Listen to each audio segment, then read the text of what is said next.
Thank you, sir. Mr. Chairman, Ranking Member, and members of the subcommittee, on behalf of Iraq and Afghanistan Veterans of America's 180,000 members and supporters, I'd like to thank you for inviting us to testify before your subcommittee. My name is Tim Embree. I'm from St. Louis, Missouri, and I served 2 tours in Iraq, the United States Marine Corps Reserve. Veteran suicide is an issue that resonates with all of our members. We are grateful for you holding this hearing today. This issue is of particular importance to me because I lost one of my Marines to suicide in 2005.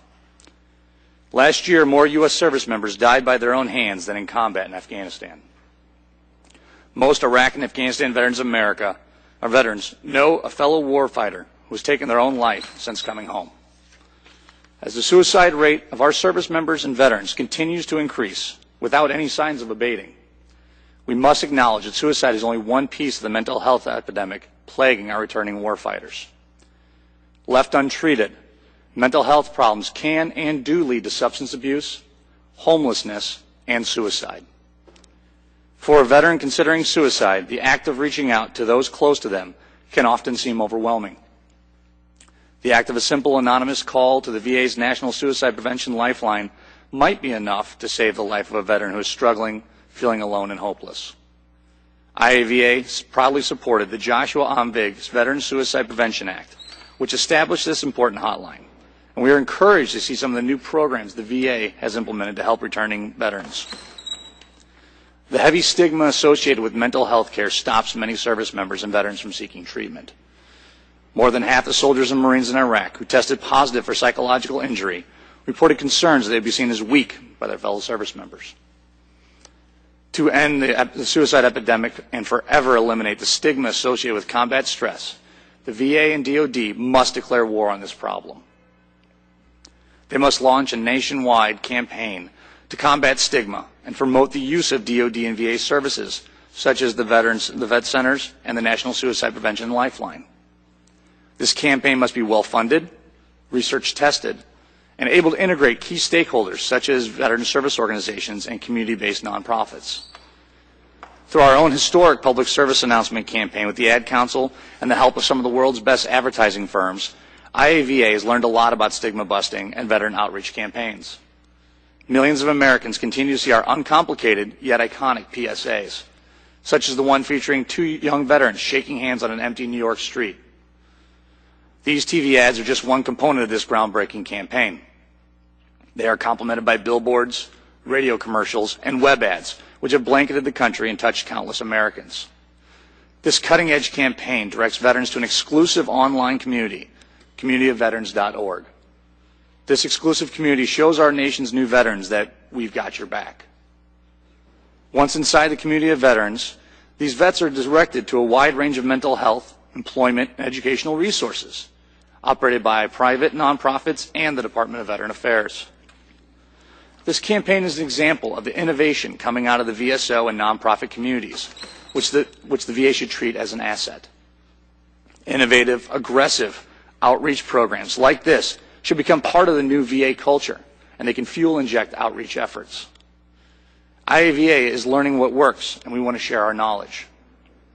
Additionally, IAVA supports creative solutions for rural veterans. We support contracting with local community mental health clinics and extending grants to groups that provide programs such as peer-to-peer counseling. Veterans must be able to receive mental health care near their personal support system, whether that system is in New York City or Peerless, Montana. Our veterans are facing a mental health epidemic. Unless we address the overall issue of mental health stigma, we will never be able to stem the growing tide of suicides. The VA and DoD have created many programs that are extremely effective in helping service members and veterans who are hurting. But great programs are worthless if service members and veterans don't know they exist, cannot access them, or are ashamed to use them. IAVA is proud to speak on behalf of the thousands of veterans coming home every day. We will continue to work tirelessly so veterans know we have their back. Thank you for your time today, and I look forward to answering any questions you may have. Mr. Embree, I'm very impressed by the PSA campaign that the IAVA ran with the Ad Council. You did this on a fraction of the budget that the VA has, and you clearly saw a vision and wanted to air it. Why do you think the VA has such a hard time recreating what the IAVA has done? Sir, thank you for the question. I think one of the major problems is we understand that vets help vets. Young vets coming back from Iraq and Afghanistan right now can speak to each other. You know, if you're a first sergeant that served in Iraq, you can talk to a PFC that served in Iraq because you have a lot of the same experiences. You understand what's going on. Vets help vets. And we can talk to each other. And we understand that feeling, like in our first PSA of that soldier, young soldier walking through the airport, it felt alone. In fact, that's the title of the commercial. It's called Alone, because a lot of us vets have come back. We know that feeling. We remember that feeling very strongly. That first time when you're sitting there in a crowd and you feel like it's just you.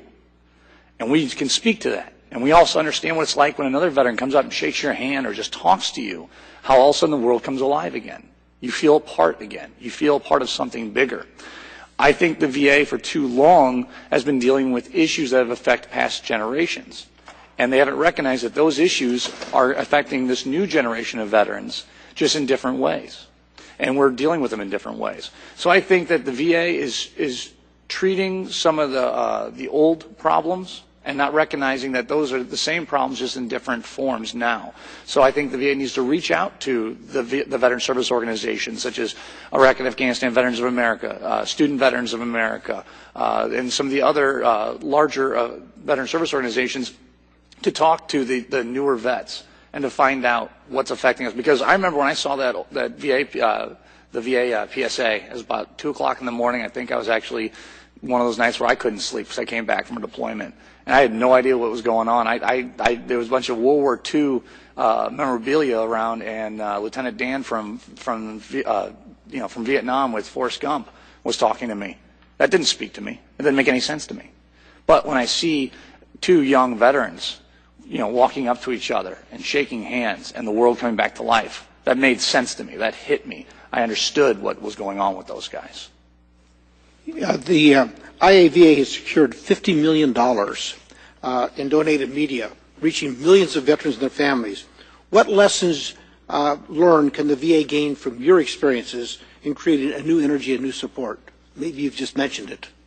Yes, sir. But also, I think they need to work with a lot of these cutting-edge firms, some of these advertising firms, that their job is to market products to people, to help you understand how to talk to the families, how to get mom to see a commercial or to see an ad at a bus stop or on Facebook, and then go and talk to their son or daughter who may be dealing with these issues, or the wife or husband of a soldier or Marine or airman or sailor.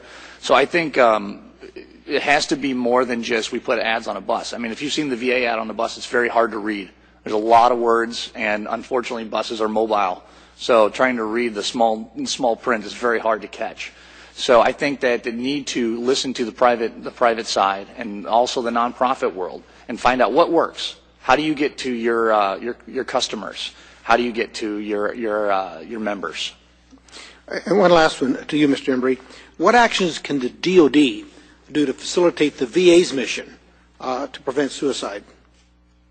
Yes, sir. With the DoD, I think it's an even larger issue. I think they need to help with the stigma campaign, but I think they also need to implement training for your junior officers and your young non-commissioned officers. The way I like to explain it is, if you're a young Marine and you roll your ankle on a run, you come back to the squad bay, you don't just keep walking around on a swollen ankle. You go to the doc. You go to the corpsman and you say, hey, doc, something's wrong with my ankle. I need to figure out how to get better, how to get back in the fight. It needs to be the same thing with mental health injuries. We need to make sure that platoon sergeant or that corporal who's a squad leader or that platoon commander can recognize these injuries and say, hey, Private so-and-so, I understand that something looks like something's going on with you. We need to go get you treatment so you can get better and make our fighting force stronger so you can come back in the fight, get back to the platoon. So we need to teach our young leaders in the military how to recognize these injuries and treat them before they get too far.